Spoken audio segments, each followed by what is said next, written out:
au kemikali mojawapo ambayo inapatikana kwenye sigara ni nicotine. Nicotine hiyo hiyo ambayo inasababisha athari kwenye mishipa ya damu. Kuta za ndani za mishipa ya damu zinaathiriwa na nicotine. Inasababisha ile mishipa ya damu inakuwa ina tabia ya kutengeneza kama kuganda kwa damu. Sawa?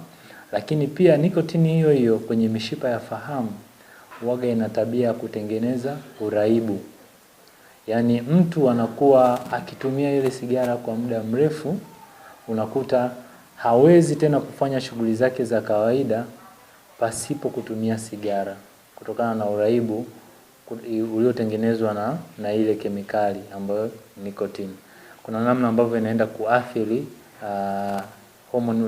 kemikali mojawapo inaitwa dopamine ambayo inasaidia kwenye kubalance tuseme zile kama yani mood ya kawaida ya mtu. Sawa. Lakini pia madhara mengine ambayo yanaweza yakatokea ni kwenye mfumo wa upumuaji. Sawa. Huyo mgonjwa anaweza akapata tunaita chronic bronchitis au COPDs, ambazo hizi mtu anakuwa na kikohozi cha muda mrefu.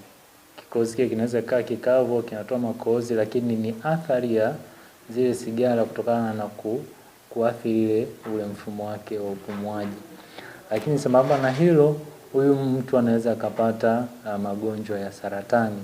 Saratani ya koo, saratani ya mapafu.